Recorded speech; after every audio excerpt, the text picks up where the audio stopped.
Bueno, pues muy buenas noches, tengan todos. Eh, Queremos agradecerles su asistencia a esta masterclass. La verdad es que es una probadita de lo que podríamos tener en esta maestría de administración de proyectos. Es muy complicado conseguir al profesor que nos va a dar la clase hoy. La verdad es que estamos muy agradecidos con Alejandro por donarnos su tiempo, por darnos este espacio, por compartirnos y pues por actualizar, ¿no?, a la gente que nos viene a visitar hoy y que estarán con nosotros durante unas horas. Me permito compartirles el CV de nuestro ponente, Alejandro Acevedo Portilla. Él es ingeniero electromecánico y maestro de administración de negocios. Tiene más de 20 años de experiencia en dirección de portafolios y proyectos y más de 15 certificaciones internacionales en el tema. Ha implementado varias oficinas de proyectos en organizaciones públicas y en organizaciones privadas. Actualmente dirige la PMO de Cactus Salesforce Partner y es docente de asignatura en posgrados y educación continua de la Universidad Panamericana y también, también da cátedra en la Universidad La Salle. Alejandro, muchísimas gracias, bienvenido y te dejo pues con tu público. Adelante. Muchísimas gracias, Miriam. Buenas noches a todos. Gracias por conectarse. Bienvenidos a esta sesión. Igualmente. Y bueno, ya lo comentaba ahí Miriam. Hoy estoy enfocado en la evolución de la última oficina de proyectos que implementé ya hace 4 años, en Cactus, donde justo sigo aprendiendo y de ahí plantearé varias de las cosas que quiero compartir con ustedes, ¿vale? En esta breve charla mencionaré unas tendencias de la práctica o en la práctica de dirección de proyectos que quiero destacar. Sé que hay muchas que estoy dejando fuera. Por ejemplo, alrededor de la transformación digital sabemos que surgen o se redefinen tendencias de manera acelerada día con día, pero en este pequeño espacio quise resaltar o rescatar aquellas que me parecen de una relevancia más cercana con lo que estamos viviendo, ¿ok? En México y por supuesto en el mundo. Perdón que te interrumpa, nada más me faltó comentarles a todos que en caso que tuvieran alguna pregunta, hay un espacio para preguntas y respuestas donde pueden irlas apuntando y si quieren al final de la sesión, entre Alma y yo las vamos a ir leyendo. Alma es coordinadora de la maestría de administración de proyectos de la Universidad Panamericana. Te presento, Almita. También bienvenida y muchas gracias por apoyarnos. Y si quieren, así sería la dinámica. Que nos ayuden con sus preguntas y todas sus dudas en el chat y nosotros las vamos leyendo al final. ¿Les parece bien? Gracias, Alex. Adelante. Gracias a ti, Miriam. Excelente. Gracias. Bien, arranquemos. La formalidad de la dirección de proyectos hoy es reconocida en el contexto productivo, ¿no? A diferencia de hace unos 15 años, donde, al menos en México, que es donde yo me he desempeñado desde el principio, esto era muy diferente y se consideraba la dirección de proyectos más como un cosmético y solo aplicable a grandes consorcios. Hoy sé que la percepción es distinta y no quiero hablar de la dirección de proyectos de manera introductoria, solo confirmar que estamos todos en el mismo entendido. Justo buscando reafirmar esto, ayer busqué en Google la lista de las certificaciones profesionales más reconocidas y en las ligas, en los resultados. En los 10 primeros, la certificación Project Management Professional, la PMP, figuró en cada una de esas 10, ya sea desde el primer lugar hasta el quinto lugar, independientemente de si el listado se refería a certificaciones de negocios o tecnologías de información. Dicho esto, asumo que los que estamos aquí conectados compartimos la premisa de que la aportación de la dirección de proyectos en las diferentes industrias es tan importante como las de otras áreas de negocio, ¿no?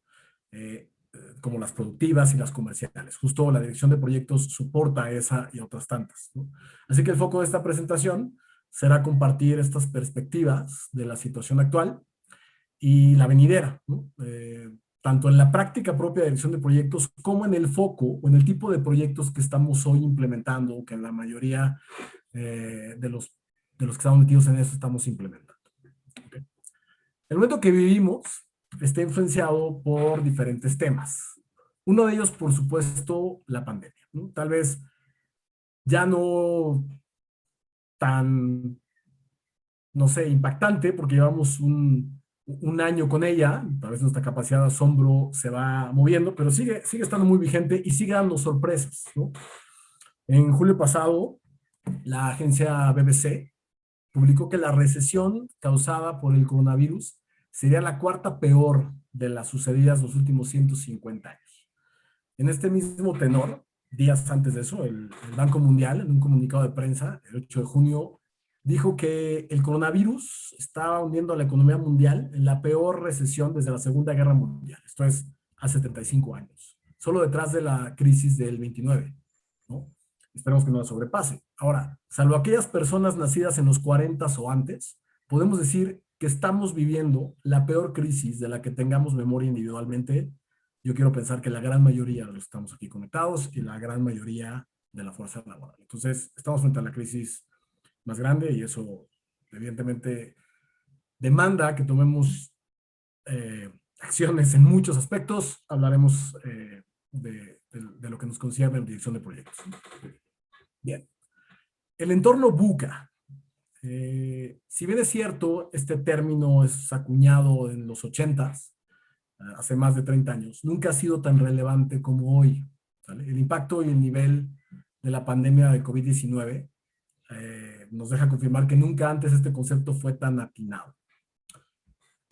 El año pasado, el doctor Harold Kerzner, este gurú de la dirección de proyectos, al que muchos consideramos el último gurú vivo en esta práctica, escribió un paper donde dijo que dado que el entorno VUCA está presente y va a estar seguramente en el futuro inmediato, debemos empezar a recopilar las mejores prácticas y lecciones aprendidas en torno a lo que está sucediendo con esta condición.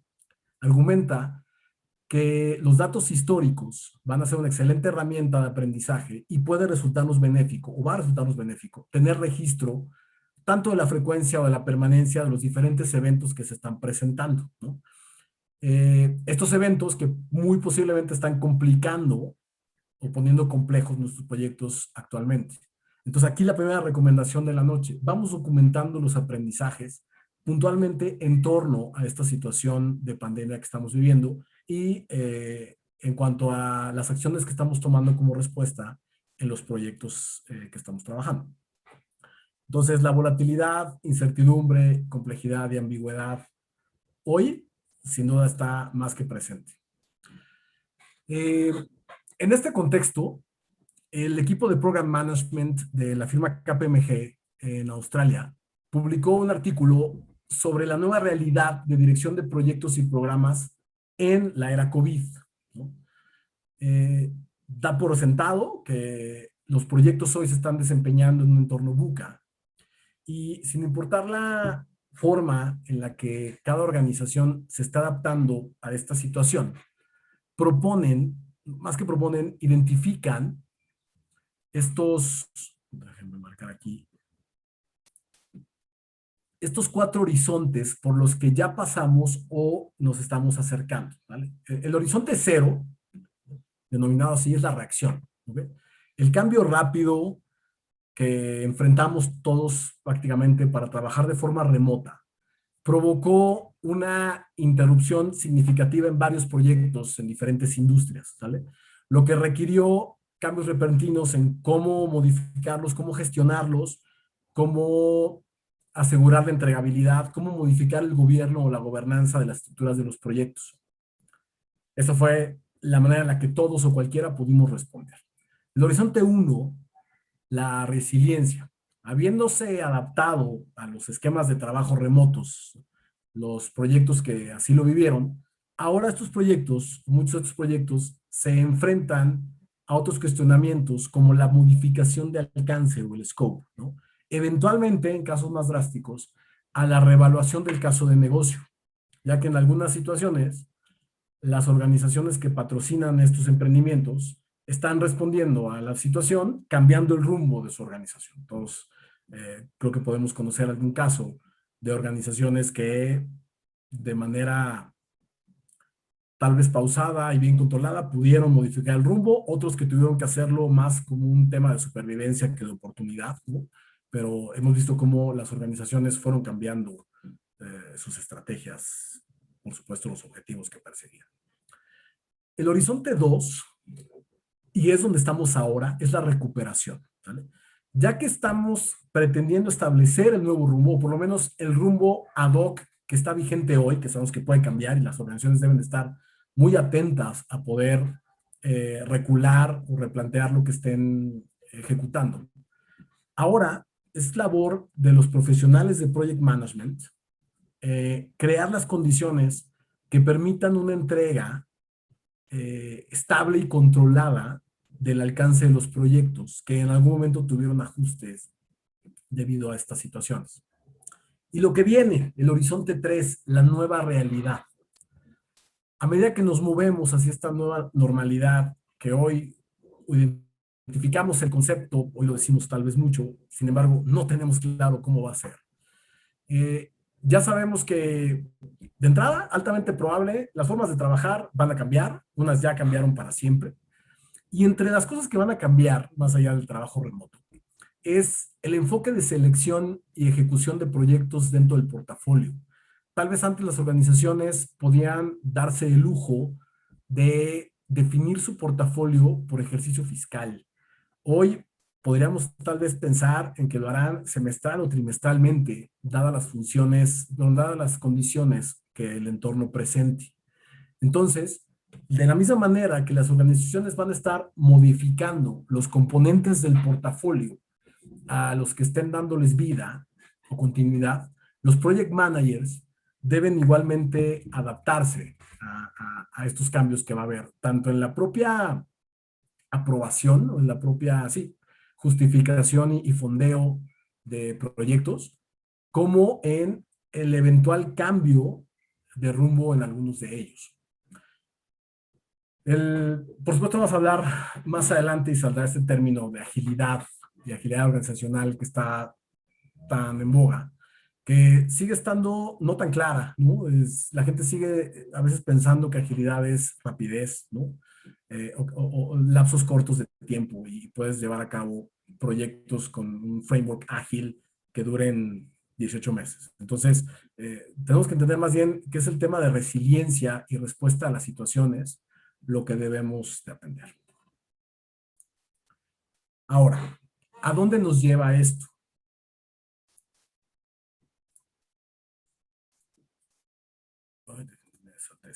Aquí está. Una de las tendencias mundiales en el contexto de negocio, perdón, y que tiene impacto en la práctica de dirección de proyectos es ciencia de datos o data science, ¿no? La clave está en el nombre, ciencia de datos, ¿no? Como sabemos, la ciencia implica definir hipótesis y probarlas, ¿no? Es decir, intentar, fallar y mejorar, ¿no? El concepto de agilidad que igual muchos conocen y espero practiquen. Entonces, la ciencia de datos implica un proceso en el que la organización esté dispuesta a estar emprendiendo estos leves esfuerzos y buscando mejorar, obtener aprendizaje, ¿no? Data Science hoy se está viendo bastante relacionada y muy de cerca con la dirección de proyectos. Ojo, tratar de meter esta práctica, nuestra disciplina con calzador en nuestra propia práctica de project management puede terminar en frustración, ¿no? Y aumentar la probabilidad de que el proyecto falle. Es importante ser paciente al inmiscuirse en esto y acercarnos a profesionales. Hoy la especialización también está hacia la ciencia de datos, ¿no? Yo, sin duda, sé que hay posgrados, maestrías, doctorados, también hay especializaciones. Y yo conozco varios project managers que hoy están profesionales de esto y de muchos años y con muchas credenciales, que hoy buscan especializarse y profesionalizarse, perdón, en la ciencia de datos. Entonces, con la ciencia de datos adecuada, las empresas pueden decidir qué tipo de proyectos quieren que comiencen ya más allá de solo evaluar los deseos, ¿no? Hoy, al utilizar los datos de manera adecuada, las propuestas y la selección de proyectos van a estar mucho mejor fundamentadas que solamente los objetivos o las metas, ¿no? Hoy vamos a buscar o se van a aprobar, ya se están aprobando en las organizaciones, proyectos mucho más realistas dada la situación. ¿Okay? Es decir, escoger proyectos dentro del portafolio que les brinde la oportunidad de desarrollar mejor o desarrollar a las empresas en áreas donde haya mayor probabilidad de éxito, ¿no? Y olvidar aquellas en donde se den cuenta que son esfuerzos superfluos. Y pues nada, esto tiene que ver con lo comentado en las láminas anteriores, el horizonte 3, la nueva realidad, lo dijimos. Una nueva realidad es hoy una conciencia distinta en la selección de proyectos. Seguiremos, por supuesto, utilizando las prácticas de proceso analítico jerárquico, ¿no? Análisis por pares, todas esas técnicas de selección de portafolio, pero hoy tenemos muchos más datos que podemos poner a competir o a darnos mayor visibilidad, ¿no? Igualmente, si hablamos de proyectos cíclicos o iterativos, la ciencia de datos nos puede ayudar a evaluar el nivel de éxito y encontrar puntos débiles o vacíos que haya en ciertas iteraciones, de manera que la siguiente iteración mejore cada vez, ¿no? Podemos identificar patrones en los errores, ¿no? Y buscar eliminarlos, o podemos identificar, por supuesto, patrones en los aciertos y buscar maximizarlos, ¿no? Obviamente no es que la ciencia de datos vaya a acabar con el riesgo es inherente a los proyectos, como sabemos, pero definitivamente ayudará a reducirlo. Ahora, poniendo simple este ejemplo y este concepto de data science o ciencia de datos, que por supuesto es bastante amplio, o tratando de ponerlo simple, hay que aprovechar la información. ¿Okay? En el Día Internacional de la Dirección de Proyectos el año pasado, por ahí tal vez ubiquen, el primer jueves de noviembre se celebra este día de manera internacional. En un evento sobre este tema, en torno a esta celebración, Ludwig Meli es el CEO de Planbox, esta solución basada en la nube de innovación y trabajo ágil que tal vez conozcan. De hecho, este señor es miembro del comité revisor de la norma ISO 56000, que es la de gestión de la innovación, de una conferencia relacionada con la capacidad de innovación en la gestión de portafolios, ¿no? De hecho, adelanto, ¿no? Otra de las tendencias de las que, por supuesto, trataré de hablar un poco es la innovación, que no por llamar la tendencia digo que es nueva, sino que me refiero a que está más que presente. Y este señor Meli mencionó cómo con el correcto análisis de los datos de diferentes fuentes, como dice por acá, pueden ser públicas y privadas, ¿no? Pueden ser las propias como los CRMs, los ERPs, ¿no? O las públicas, por llamarlas así, de las redes sociales, ¿no? Y apoyados por inteligencia artificial y machine learning, podemos hacer un mejor análisis de la competencia en función de las necesidades del mercado y podemos identificar qué podríamos aportar o proponer, ¿no? Esto sin duda nos da hallazgos que podremos traducir en action items o en accionables, ¿no? Entonces, no solamente consideremos la información creada al interior de la organización, sino que evidentemente hay que volver a ver las fuentes públicas que tenemos ahí. Ya que hablamos de redes sociales y CRMs, por ejemplo, lo planteado por Meli nos lleva a otras las tendencias vigentes, que si bien no es nueva, se está robusteciendo y es la llamada centralidad en el cliente o customer centricity, ¿sale? Por supuesto, tiene una estrecha relación con la ciencia de datos, es lo que me lleva a tocarla ahora. Atención aquí, esta es una tendencia, por supuesto, pero no la estoy planteando por que impacte a la práctica de dirección de proyectos, sino porque es una tendencia que está impactando en los proyectos que estamos emprendiendo. ¿Okay? En la cuarta edición del estudio Estado del Cliente Conectado, publicado este mismo año por Salesforce, donde habla de recopila perspectivas y respuestas de más de 15,000 personas entre consumidores finales y profesionales de compras. Arroja unos datos interesantes. El 88% de las personas encuestadas espera que las compañías aceleren las iniciativas digitales. Este informe fue presentado por el director de innovación de Salesforce, Simon Mulcahy, ¿no? Y en la presentación él justo mencionó que, dado que el mundo ya es muy distinto a lo como podemos concebir hace un par de años, ¿no? Mucho, por supuesto, mucho más, o muy diferente hace un par de décadas. Los clientes hoy, que ya sabemos también que esto tiene unos cuantos años, ¿no? Hoy exigen la comodidad de los medios digitales, ¿no? Hoy sabemos que si no estás en la palma de la mano de alguien, no estás presente en su vida, ¿no?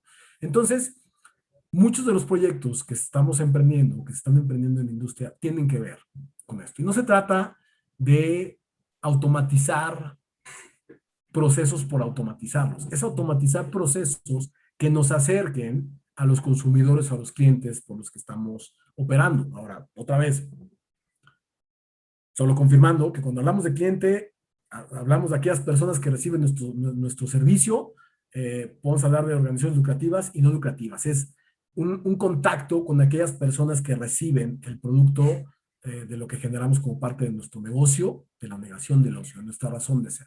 ¿Okay?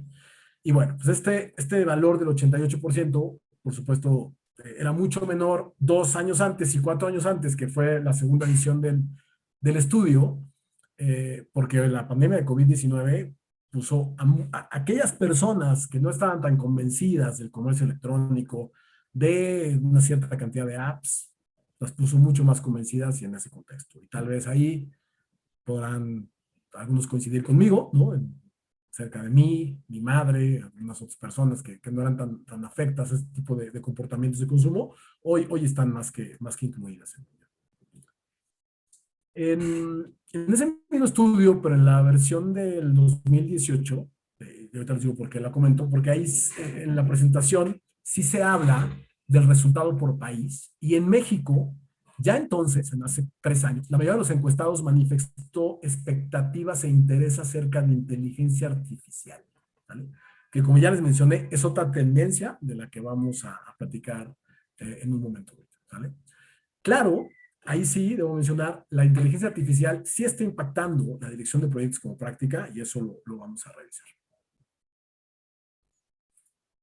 Bien. La innovación. Ya empezamos a tocar este tema como una tendencia que tiene varios años, hoy vigente, por supuesto.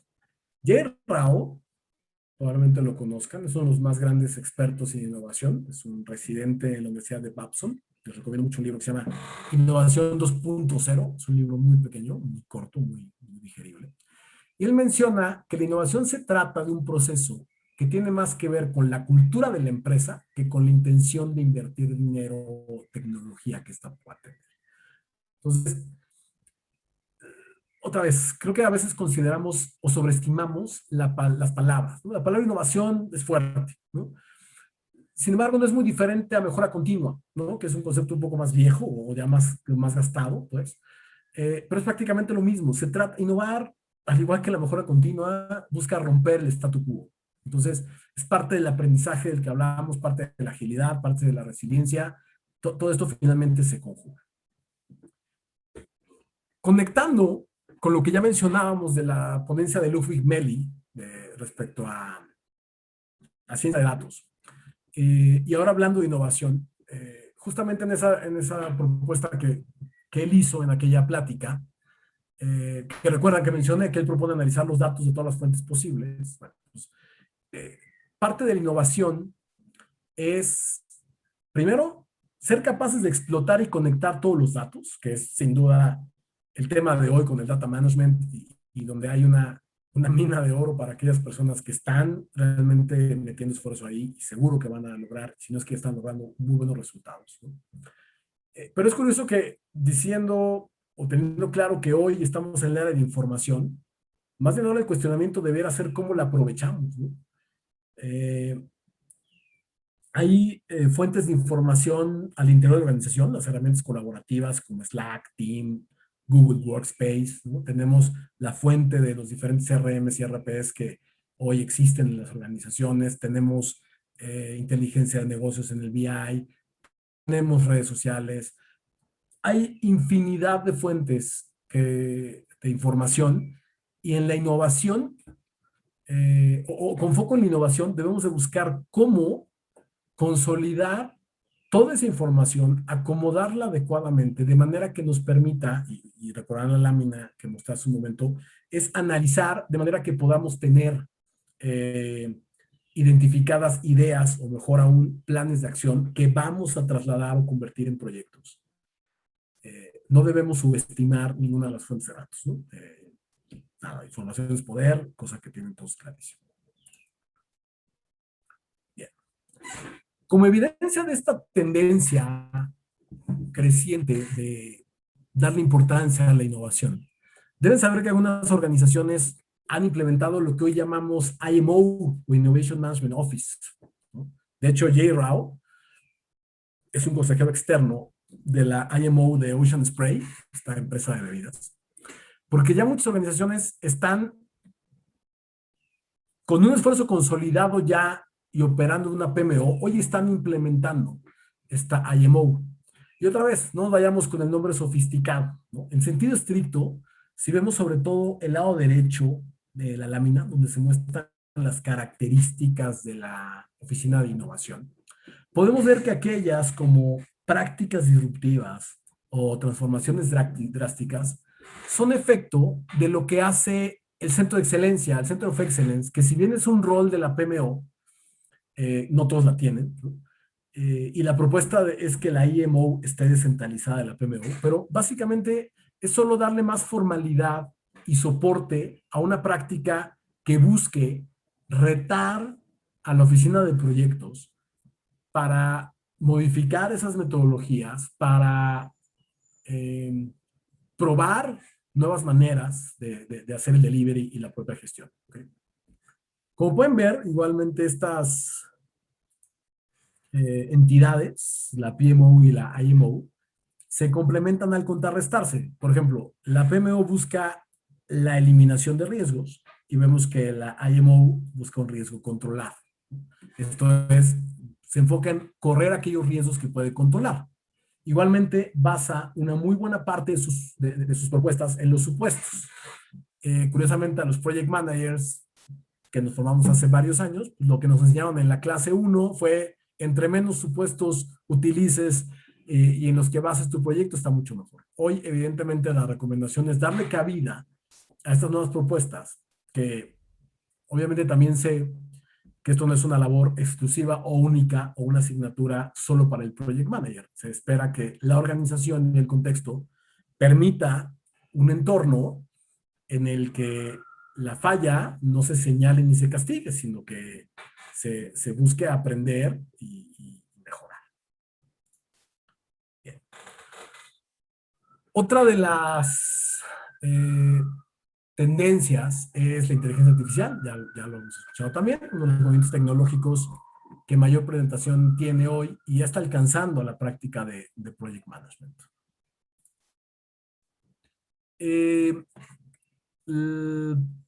La firma PwC, PricewaterhouseCoopers, en Suiza, donde está su centro de transformación, publicó también el año pasado una nota donde explica lo que ellos identifican como evidencias o manifestaciones de que la inteligencia artificial en la práctica de project management ya existe y lo que viene para ella. ¿Okay? De hecho, a su vez los divide en dos grandes grupos, estos cuatro: la inteligencia artificial simple y la inteligencia artificial avanzada.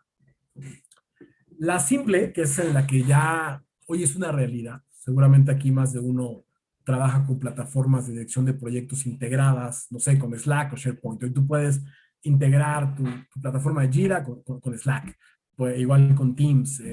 Finalmente, Asana también tiene Trello, las que ustedes me digan. Eso no es otra cosa más que la integración y te permite, desde una plataforma, ejemplo Slack, pudieras crear una tarea en Jira, ¿no? Hoy eso ya existe.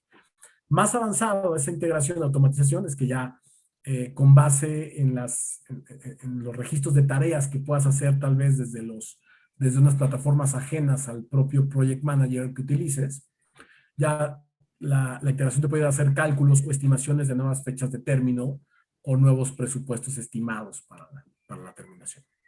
¿Okay? Otros casos de lo que llaman la inteligencia artificial simple son los chatbots, ¿no? Estos asistentes con los que más de uno hemos lidiado para efectos de temas de comercio, retail, etcétera. Hoy también existen en las plataformas de gestión de proyectos. Estos asistentes pueden organizar reuniones, enviar recordatorios a las personas de alguna fecha límite en su proyecto, ¿no? De hecho, uno de los ejemplos más eh, comerciales y vendidos es Fireflies, de, .ai, les recomiendo que echen por ahí una vuelta. Es un bot que al integrarse, por ejemplo, con Slack, puede reconocer tareas a través de las conversaciones en los diferentes canales y hacer asignaciones de tareas, dado que identifica exactamente en qué proyecto está hablando y hacia qué persona o recurso estás dirigiendo esa instrucción o comentario, y puede crear automáticamente la tarea. En el tema de inteligencia artificial avanzada, está Machine Learning, traducido como aprendizaje automático, que, como saben, permite la predicción. Esta predicción es, lo que van a hacer es brindar insights o guías al director de proyectos, por ejemplo, al ver cómo es el comportamiento, tendencia de una tarea, puede ayudar a predecir ciertos riesgos, puede, con base en proyectos pasados, proponer acciones que hayan sido útiles para mitigar situaciones así. El propio autor de este paper, que se llama Mark Laman, justo dice que ahí en la firma están tratando de perfeccionar el Machine Learning en un proyecto interno que permita predecir el NPS, el Net Promoter Score, y considera, esto lo escribió el año pasado, finales, considera que eso lo van a poder tener listo dentro de 10 años. Sin embargo, pues ya saben que en un abrir y cerrar de ojos seguramente vamos a llegar a ese día. Y la dirección de proyectos autónoma es la que identifican como el otro elemento, donde vamos a ver vigente la inteligencia artificial en la dirección de proyectos, que se especula que pueda estar presente dentro de 10 o 20 años. Todavía no es algo tan real, pero similar a lo que sabemos con los coches autónomos, ¿no? Se estima que pronto el project manager tenga que dedicar mucho menos tiempo a ciertas labores. Ojo, la inteligencia artificial ayudará, más nunca reemplazará a los project managers. Entiéndase, no hay manera de que este tipo de tecnología pueda pues tomar decisiones con base en aspectos que tal vez no son tan tangibles y tan numéricos como lo que puede hacer uno al analizar a lo que dicen las personas, los stakeholders, su perfil de riesgo, etcétera. Podemos automatizar muchas cosas, sin embargo, eh, jamás va a reemplazar esa lectura que podemos dar a los stakeholders, que sabemos que es una de las tareas más complejas del project manager, el stakeholder management, ¿no? Pero justamente estas prácticas, o estas tecnologías, mejor dicho, van a permitir a los project managers enfocarse en aquellas actividades de toma de decisiones estratégicas y dejarle el trabajo sucio de cálculos, cronogramas, rutas críticas, etcétera, a este tipo de elementos. Bien. Ahora, tendencias en cuanto a enfoques y herramientas de gestión de proyectos, tanto herramientas tecnológicas. ¿Okay? La primera de la que voy a hablar, y solo la voy a enunciar, es Discipline Agile. No es nuevo, fue creado al principio del siglo, a finales del 2009, aproximadamente, en IBM. El PMI lo adquirió en 2019, a finales. El año pasado, 2020, fue cuando dio un gran impulso a este toolkit o este conjunto de herramientas, que así lo llama. No es una metodología, algunos llaman framework, en realidad el propio PMI lo describe como un toolkit, que está basado en Scrum, en Kanban, en Extreme Programming, DevOps, etcétera, ¿no? Incluso en cascada, en ciertos elementos de cascada, ¿no?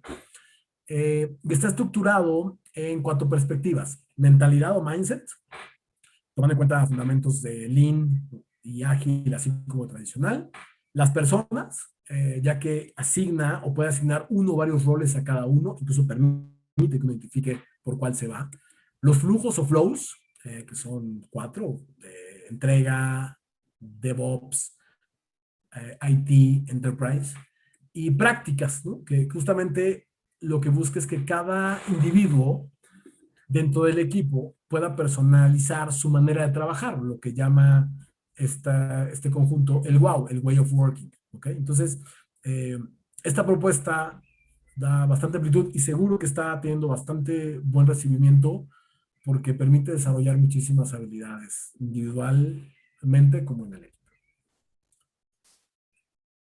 Ahora, en cuanto a las metodologías también. Hoy la tendencia es muy clara, híbrido. Waterfall, Scrum. Hoy la gente se puede referir incluso a Scrumful. Es un término común y que hoy está teniendo fuerza. Esta imagen que muestro está en un sitio público. Ustedes buscan la metodología Siemens, PLM. Dejo contarles, colaboré desde hace varios años y estoy certificado en la metodología de Siemens de dirección de proyectos. Y cuando esto se dio hace 10 años, la metodología era totalmente de cascada, por supuesto, totalmente de cascada. Hace 2 años la relanzaron con este enfoque híbrido. Por otro lado, como saben, hoy colaboro con un partner de Salesforce. Cuando yo entré al ecosistema Salesforce hace 4 años, el nombre del juego era Scrum, tal cual. Eso es lo que se enarbolaba. El año pasado, Salesforce presentó y compartió con nosotros sus partners lo que llaman Salesforce Adaptive Methodology, y otra vez no es otra cosa más que un enfoque híbrido, planteando un arranque escalonado de cascada, entrar en iteraciones en la construcción justo para ir aportando y generando valor, ¿no? Con los productos mínimos viables, los MVPs, ¿no? Y buscar un cierre también con un control desde el enfoque de cascada. Entonces, es interesante ver cómo hoy la tendencia es hacia el modelo híbrido. Podrá seguir existiendo y seguramente sucederá aquellos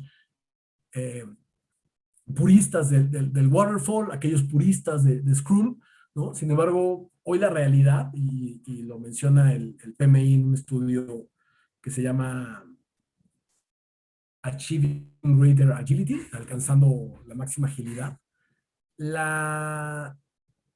entre los enfoques de cascada, ágil e híbrido, el que más uso y aceptación tiene es el híbrido. No lo separa por muchos puntos, pero en sentido estricto es el enfoque que más adeptos tiene. De la misma manera, las herramientas de gestión de proyectos, herramientas tecnológicas de gestión de proyectos, están respondiendo a lo mismo. Igualmente, yo comencé a trabajar con Jira hace 4 años al incorporarme a este mundo de Salesforce. Yo era un usuario de otras plataformas. Hace aproximadamente 3 meses, Jira, que pueden ver aquí, que es de los líderes en propuestas de software de project management, Jira liberó una funcionalidad que ellos llaman hoja de ruta, que no es otra cosa más que una representación gráfica de cronograma.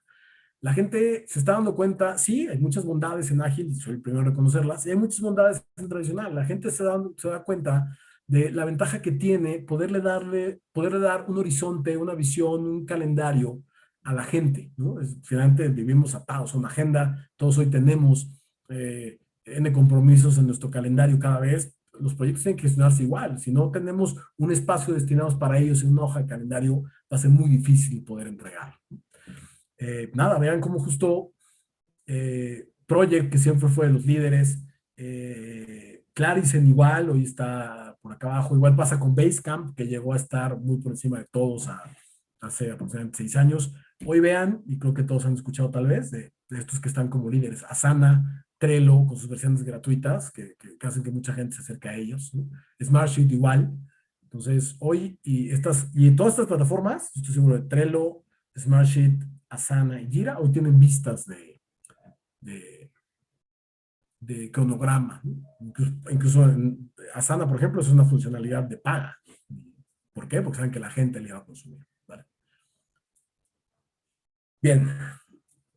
Y prácticamente para terminar, antes de plantear lo que identifico como conclusiones, es no confirmar algo como nuevo, sino reconfirmar la la labor que tiene o la función que tiene la dirección de proyectos en la ejecución de la estrategia, ¿sale?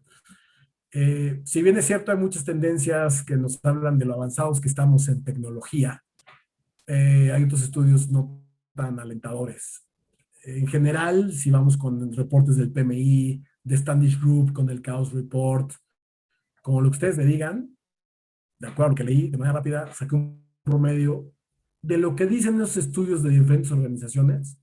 Por lo menos el 60% de los proyectos en las organizaciones no están alineados a las estrategias, ¿no? De hecho, puntualmente, eh, Ludwig Melli, del que les hablé, en esa ponencia de la gestión de portafolios, dijo que el 70% de las oficinas de proyectos hoy no participan en la selección de proyectos de innovación. Ojo, no está hablando de que no sean proyectos de innovación, él asumiendo o marcando que en las organizaciones hay proyectos de innovación, hoy se deja fuera a la dirección de proyectos en la selección y gestión de esos proyectos. ¿Por qué?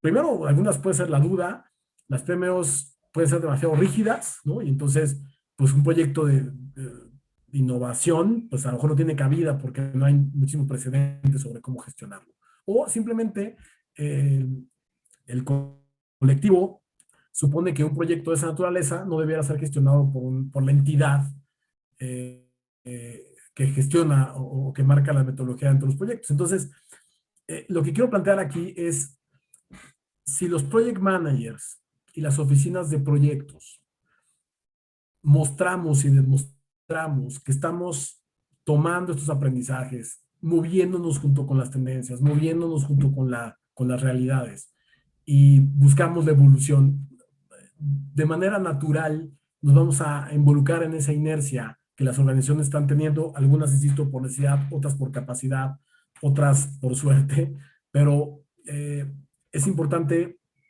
ser parte de eso, ¿no? Yo sé que a lo mejor puede sonar que uno como director de la PMO o como project manager no lo controla, ¿no? Es la organización la que da ese soporte, ¿no? He tenido la fortuna de que así suceda donde yo colaboro, pero bueno, si no es tan fácil, hay que buscar mostrar que justamente somos capaces de innovar, que somos capaces de obtener eh, propuestas a través del análisis de datos, soportar nuestros análisis, ¿no? Y involucrarnos en esto, porque hoy las oficinas de proyecto, hoy los project managers, ya no debemos de ser vistos, ya no debemos de sentirnos incluso hasta fuera de foco, como solamente pensar en el delivery. Hoy tenemos que estar seguros que estamos aportando a la cuota estratégica, ¿no? Si no, no tendría caso emprender los proyectos que dirigimos. Bien.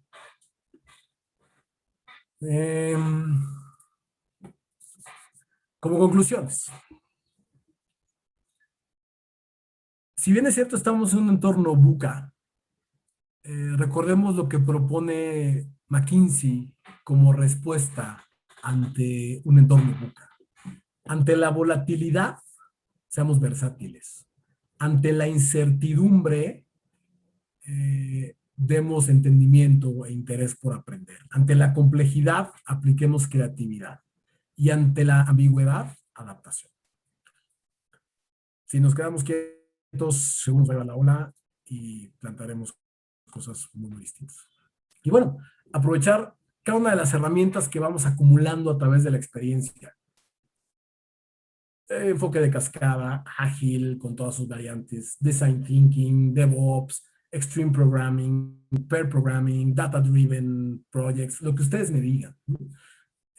Utilicemos eso, aprendamos, seamos capaces de desaprender y plantear nuevos conocimientos.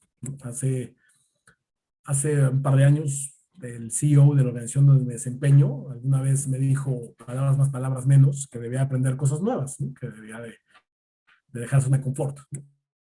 La semana pasada, un project manager que recién se incorporó, al preguntarle cómo iba por acá, mencionó que interesante porque estaba aprendiendo y desaprendiendo cosas. Si estamos en esa postura, llámenle ágil y llámenle como quieran, si estamos en esa postura de ser capaces de desaprender y reaprender, sabiendo que cada día seguro hay 1000 cosas que nos van a saltar a la cara y darnos un golpe de realidad, seguramente vamos a estar más ad hoc, o vamos a ser más capaces de sobrevivir en el tema de negocios y laboral, vamos a ser mucho más capaces de sobrevivir a estas situaciones. Bien, muchas gracias.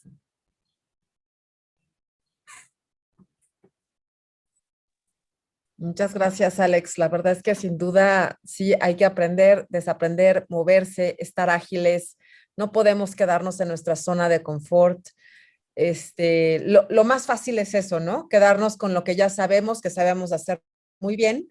Y el problema de eso es que vamos a dejar de crecer o vamos a dejar pasar las oportunidades por no estar listos para lo que viene, para lo siguiente. Y en esta época tan complicada de, pues yo sé de muchas personas que han perdido su trabajo, que desafortunadamente no les ha ido bien, a otras que por el contrario, han crecido y tienen muchísimo trabajo, eh, pero pues es la actitud, ¿no? Con la que tomas la vida, con la que tomas tu trabajo y que realmente quieres seguir innovando y viendo diferentes formas de resolver las cosas. Y sí, pues para eso, evidentemente, la tecnología ya nos alcanzó y nos rebasó y tenemos que estar estudiando continuamente. Felicidades y muchas gracias. Ahora sí, nos vamos, Almita, si quieres, con la sesión de preguntas y respuestas. Claro que sí, Miriam. Gracias, Alex. Bueno, la primera pregunta es de Alejandro Solís. Nos dice, ¿cuál es la variable no paramétrica que define la plasticidad entendida como adaptabilidad que redefine y actualiza el proyecto con más de un 70% de factibilidad?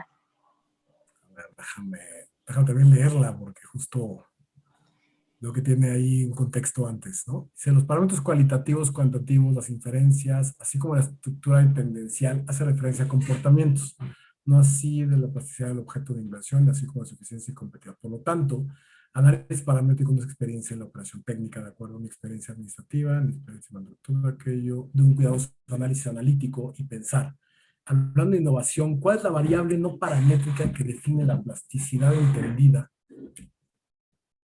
como adaptabilidad que redefine y actualiza el proyecto con más de un 70% de factibilidad? Alejandro, te pediría, ok, justo ahí, no sé si la otra también es pregunta, pero justo ahí, cuando hablas del 70% de factibilidad, o sea, ¿es un caso que pones o es que en algún lado identificaste que se espera que las estimaciones sean de 70% de probabilidad para arriba, como un análisis, no sé, un análisis Monte Carlo o algo así? Si pudieras ayudarme un poco con esa pregunta para tenerlo mucho más claro. Está abierto su micrófono para que nos diga. Gracias, Daniel. Sí, gracias. Sí me estoy refiriendo a la parte en la cual estás proyectando debido a la estructura del proyecto como tal, no importando si los parámetros pueden verse restringidos o se contraen por por los diversos elementos que pueden afectarlos, pero ciertamente hay una parte importante proporcional que es directamente proporcional a la capacidad de poder modificar la estructura del mismo mucho antes de llegar a un punto de inflexión donde definitivamente eso no va a ser posible. Gracias. Bien, déjame ver si con esto respondo a la pregunta y si no, de verdad me gustaría que incluso conectamos para discutir, Alejandro. Está muy interesante. Partamos de que la incertidumbre está asociada a todos los proyectos, ¿ok? Si hablamos de ciertas tendencias o identificación de tendencias como la que nos permite el análisis, ya no el análisis, el análisis de gestión de valor ganado, tanto como llegar a un porcentaje de factibilidad, tendríamos que hacerlo a través de otros elementos como también los análisis Monte Carlo. ¿Cuál es la variable no paramétrica? Será que pueden ser varias. Puede ser la calidad de la información, y para no ponerla en términos de saber si te vas a una distribución rectangular o triangular, pensaría nada más en términos de nivel de la calidad de la información con la que estás haciendo las predicciones en alta, medio, baja. A partir de ahí, plantear estas distribuciones y igualmente obtener estadística con base en proyectos similares, donde además habría que estar habiendo registrado el SPI o el Schedule Performance Index o el índice de rendimiento del cronograma y del costo a través de los diferentes puntos de corte. Yo no podría pensar que podríamos tener estimados tan acertados solamente al valorar los resultados finales de los proyectos, sino que debemos saber o conviene tomar por ahí la foto en cada una de las fechas de corte, que podrían ser decenas en un proyecto. Espero que por ahí funcione. Y eso, de verdad, Alejandro, compartamos correo. Me gustaría platicar contigo. Miguel Salazar nos dice, muy buena sesión, muchas gracias. En tu parecer, ¿cuál es la mejor herramienta de apoyo? Dígase Microsoft Projects, Kanban Boards, Asana, etcétera, para poder liderar, llevar un proyecto administrativo. Gracias, Miguel, por tus comentarios. Mira, lo primero que te puedo contestar, porque puedo dar recomendación, pero no sería categórica. La respuesta que puedo darte de primera mano es, acuérdate que los softwares no administran proyectos, las personas lo hacen, ¿no? Recordemos que al final los grandes proyectos de los que podemos tener memoria de infraestructura vial, carretera, edificios, existieron antes que Bill Gates y su Microsoft Project. Entonces, la primera es, el software solo te facilita la vida. Dos, yo creo que la mejor herramienta es la que te permita la colaboración. Si hablas de Project, yo me iría a hablar de la versión Project Online, que te permite hacer equipos y de alguna manera puedan colaborar varios, ¿no? Normalmente las otras como de Kanban, Asana, Trello, Jira, etcétera, ya por naturaleza son colaborativas. Entonces, de entrada ahí te diría el tema de Microsoft Project en standalone, tiene esa desventaja. Tú tienes que compartir el cronograma y ahí cada quien puede interpretar según lo ve en su pantalla. Me iría por las colaborativas. Aquí te permiten colaborar como Project Online, sería una buena opción. Gracias. De acuerdo, muy bien. Laura nos dice, ¿qué diferencia hay entre una certificación de PM y la maestría en PM? Okay. Es una pregunta que he escuchado cuando doy clases de Project Management y cuando doy curso de certificación, ¿no? Diferencias son muchas. Yo más bien diría, son complementarias. Todas las certificaciones profesionales, al menos las que yo conozco, buscan evaluar conocimiento específico sobre ciertas propuestas.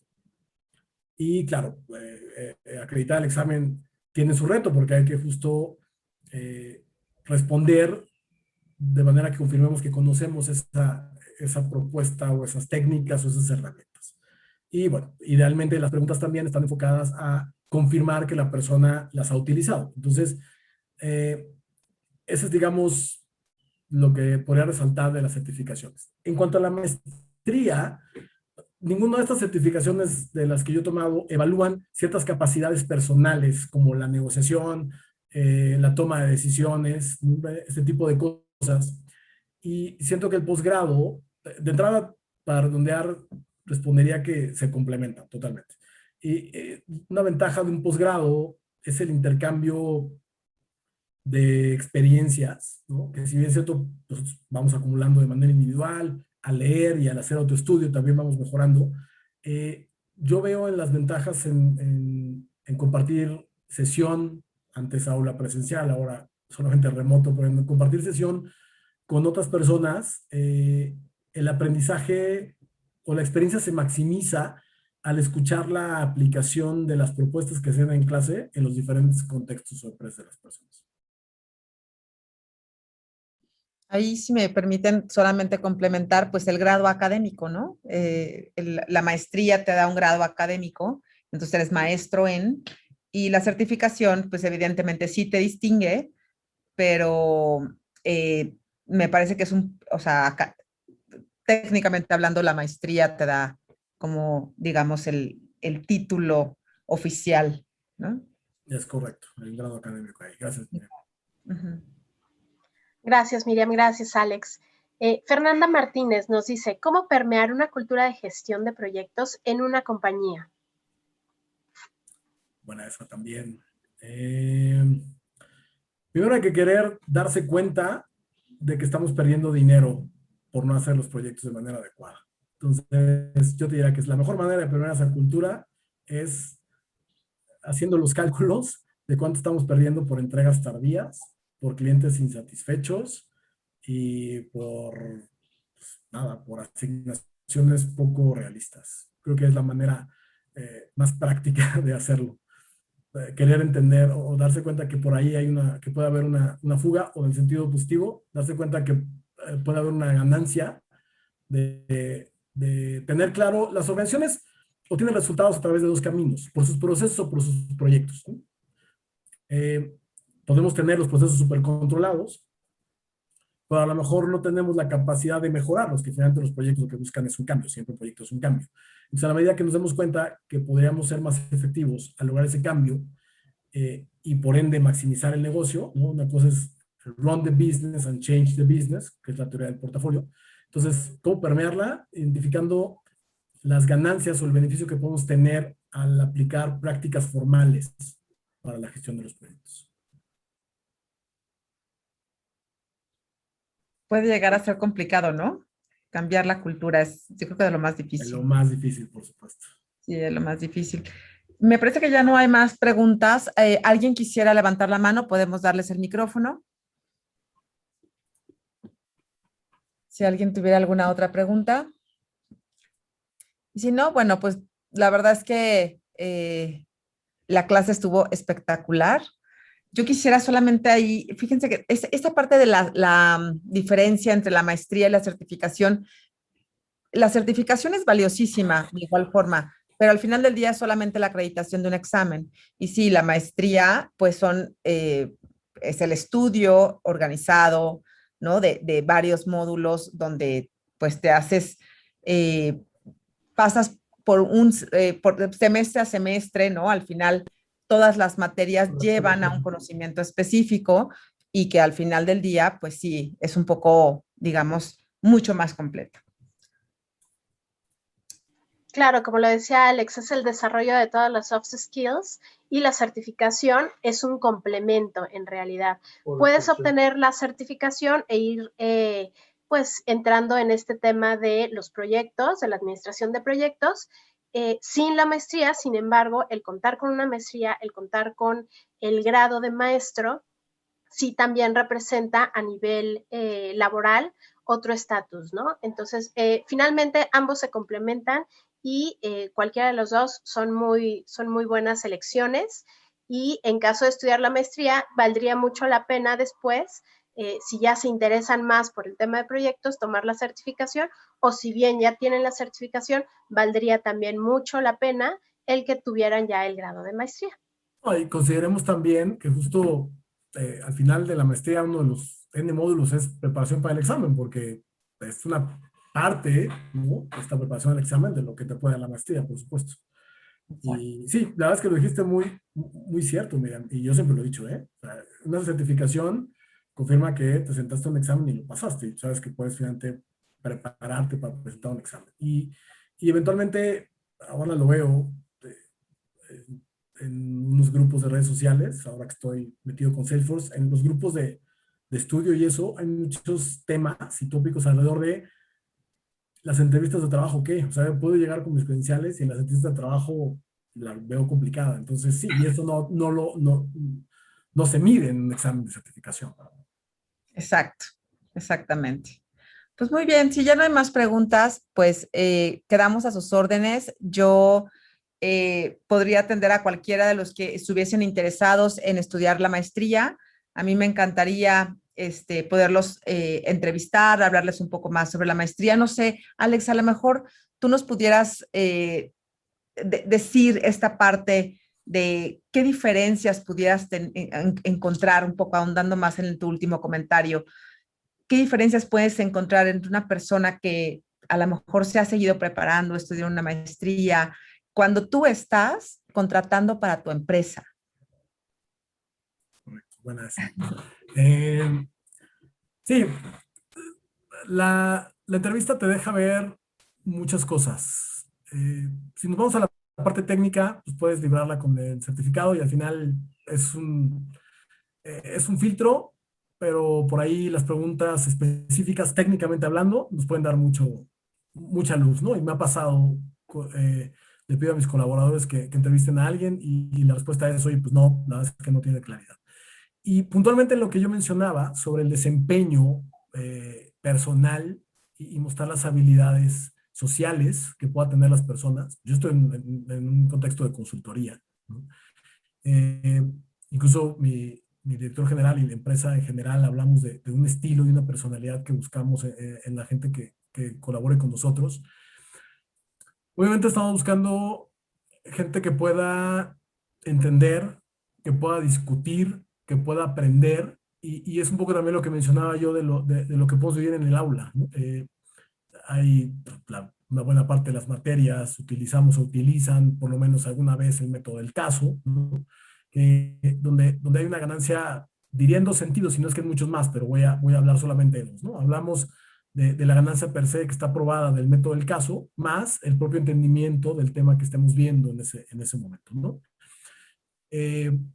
Fíjate que el trabajo en equipo, que pudiéramos pensar que solamente se va formando en la educación básica, pero no, cuando empiezas a ver, y cuando hay trabajos en asignación grupal, sucede que pues, la gente hoy tiene una agenda, ¿no? Tienen trabajo, tienen que viajar, unos están en home office, otros están en la oficina, otros su trabajo los lleva a estar fuera todo el tiempo. Entonces, el aprender a empatar, y no solamente empatar agendas para poder hacer una llamada, sino en poder generar la entrega como un trabajo multidisciplinario, por ponerle un nombre bonito, si no es que llamarle heterogéneo, ¿no? Lograr una entrega conjunta como equipo, finalmente es una manera en la que también te vas, si no preparando, porque ya lo hiciste desde antes, vas perfeccionando esa capacidad de interactuar con otros. En los proyectos, pocas organizaciones en las que yo he estado, vas a trabajar con las mismas personas en todos los proyectos toda la vida, ¿no? Cada proyecto cambia y pues te acomodas con unas personas y luego con otras, y tienes que aprender a adaptar también al tema del equipo, no es no solo tema de los clientes. Entonces, otra de las ventajas que le veo es esa, la capacidad de colaborar, que finalmente decía que es una de las grandes ventajas, o lo que yo busco en las plataformas de software de gestión de proyectos, colaborar. Sí, la verdad es que qué importante es saber trabajar en equipo. Es que son muchas cosas para los proyectos, ¿no? Desde ver la parte financiera del proyecto, la resistencia al cambio, si es que vas a tener que cambiar algo de cultura, cómo gestionar pues a toda la gente, las agendas, ¿no? En fin, son tantas cosas las que se tienen que aprender para poder liderarlos que, pues bueno, yo me quedo a sus órdenes. Si ya no hay ninguna otra pregunta, pues nos despedimos. Te damos las gracias, Alex, por habernos acompañado. De verdad, apreciamos muchísimo que seas profesor de la Universidad Panamericana, que seas tan generoso para compartir tus conocimientos con todos nuestros alumnos y, por ejemplo, en estas sesiones que a lo mejor no son nuestros alumnos, pero que siempre hay gente que está pues ávida de aprender, ¿no? De aprender nuevas cosas. Entonces, pues los felicito por haberse tomado el tiempo de aprender a lo mejor algo nuevo, algo novedoso, de entender que hay muchas tendencias, sobre todo en los softwares, ¿no? Que nos pueden ayudar tanto y nos pueden facilitar nuestro trabajo. Almita, a ti también muchísimas gracias por habernos acompañado y pues muy buenas noches. Muchas gracias. Muchas gracias. Gracias, Miriam. Gracias, Alex. Chicos, muchas gracias. Buenas noches. Buenas noches.